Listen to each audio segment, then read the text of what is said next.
భారతీయులు అంత సంతోషంగా లేరా?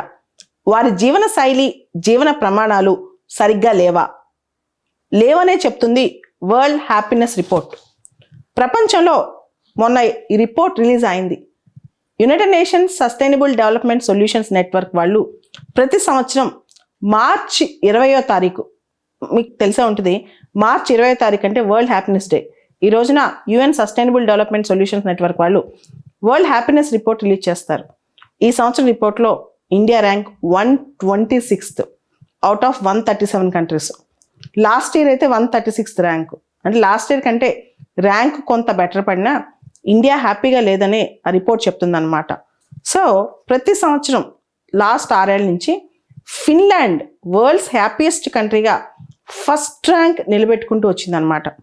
ఫిన్లాండ్ తర్వాత చాలా నార్వీజియన్ దేశాలు, డెన్మార్క్, ఐస్లాండ్, అంటే Denmark 2nd rank, Iceland 3rd ర్యాంక్లో ఉన్నాయన్నమాట.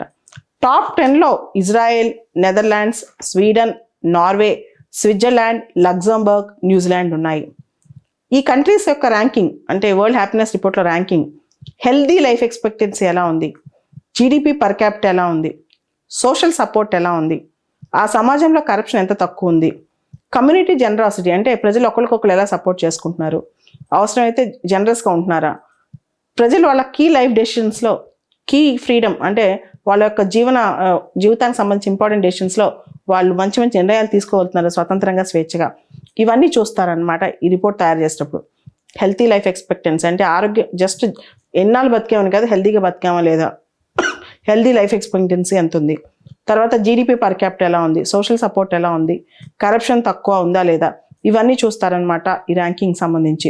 అయితే ఈ మొత్తం ఈ సంవత్సరం 137th ర్యాంక్, లాస్ట్ ర్యాంక్ వచ్చింది ఆఫ్ఘనిస్తాన్. మీకు తెలుసు తాలిబాన్ యొక్క ఈ గవర్నమెంట్లో లాస్ట్ 1 year నుంచి కూడా ఆఫ్ఘనిస్తాన్ అనేది అతలాకుతలం అవుతుంది. దాంతోపాటు ప్రజల యొక్క కనీస హక్కులు కూడా అక్కడ కాలు రాస్తున్నారు మనకు తెలుసు. సో దాంతోపాటు బాటంలో ఉన్న దేశాలు లెబనాన్, జింబాబ్వే, తర్వాత డెమోక్రటిక్ రిపబ్లిక్ ఆఫ్ కాంగో, ఇలాంటి దేశాలన్నీ చివరిలో ఉన్నాయన్నమాట. ముఖ్యంగా ఈ దేశాల్లో ఎక్కువ కరప్షన్ ఉందంట. ఎక్కడైతే బాటంలో ఎక్కువ దేశాలు ఉన్నాయో ఆ దేశాల్లో చాలా కరప్షన్ కూడా ఎక్కువ కనిపిస్తోంది.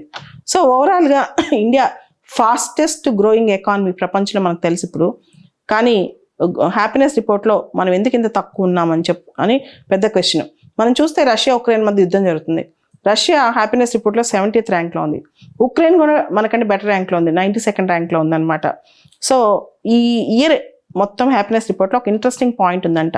ప్రో సోషియాలిటీ అంటే ప్రజలు సోషల్గా ఎంత బాగున్నారు, అంటే ఇతర ప్రజల పట్ల ఎంత సుముఖంగా ఉన్నారు అనే దానిలో ఎవ్రీడే కైండ్నెస్, ఇంకోళ్ళ పట్ల కైండ్గా ఉండటం, స్ట్రేంజర్స్కి హెల్ప్ చేయటం, చారిటీకి డొనేట్ చేయటం, ఇవన్నీ కూడా ఎక్కువగా కనిపిస్తున్నాయంట ఈ సంవత్సరం. మనం చూస్తే బాగా అభివృద్ధి చెందిన దేశాలు దీనిలో టాప్లో ఉన్నాయి. ఉదాహరణకి అమెరికా 15th ర్యాంక్లో ఉంది, యూకే 19th ర్యాంక్లో ఉంది. అదే మన చుట్టుపక్కల ఉన్న దేశాలు కూడా మనకంటే బెటర్గానే ఉన్నాయి. Pakistan 108th rank, Sri Lanka 112th rank, Myanmar 117th rank, Bangladesh 118th rank, ఇట్లాంటి ర్యాంక్స్లో ఉన్నాయి అన్నమాట. అయితే భారతదేశంలో ఎందుకు ఇంత ఈ 126th ర్యాంక్ రావడానికి కారణం ఏంటని కొంతమంది నిపుణులు అంటున్నారు. అసలు ఈ హ్యాపీనెస్ రిపోర్ట్లో తీసుకునే సూచికలన్నీ కూడా, అంటే దీనిలో కొలిచే కొలమానాలన్నీ కూడా ప్రో వెస్టర్న్గా ఉన్నాయి, ఈ భారతదేశానికి సరిపడా కాదు అని చెప్తున్నారు. కానీ వెస్టర్న్ కంట్రీస్ మాత్రం ఇవన్నీ చాలా వాళ్ళు ట్రాన్స్పరెంట్గా తీసుకున్నారు. వాళ్ళు శాంపిల్ ఆఫ్ పీపుల్, ప్రతి దేశంలో కొంత శాంపిల్ సర్వేస్ జరిపిన తర్వాతే, చాలా రకరకాలుగా జాతీయంగా అంతర్జాతీయంగా కొన్ని ప్రమాణాలు తీసుకున్న తర్వాతే ఈ సర్వే కండక్ట్ చేసి ఇవన్నీ బయట తీసాం ఈ ప్రమాణాలన్నీ. ఓవరాల్గా అయితే భారత్ ర్యాంక్ వరల్డ్ హ్యాపీనెస్ రిపోర్ట్లో 126th ర్యాంక్. ఈ ర్యాంక్ అనేది భారతదేశంలో చాలా విషయాల్లో మనం సంతృప్తికరంగా లేవు, సిటిజన్ సాటిస్ఫాక్టరీ లెవెల్స్ ఎక్కువగా లేవు అనే శాంపిల్ సర్వేలో వాళ్ళు తేల్చారనమాట. కాకపోతే మన ప్రభుత్వం మాత్రం ఈ సర్వేస్ అన్ని కూడా ప్రో వెస్టర్న్, మనకు సరిపడా సర్వేస్ కాదు, ఇవన్నీ పాశ్చాత్య దేశాల పట్ల కొంత టిల్ట్ అయి ఉన్న సర్వేస్, దీన్ని మనం ప్రామాణికంగా తీసుకోవాల్సిన అవసరం లేదని అంటూ ఉంటుంది.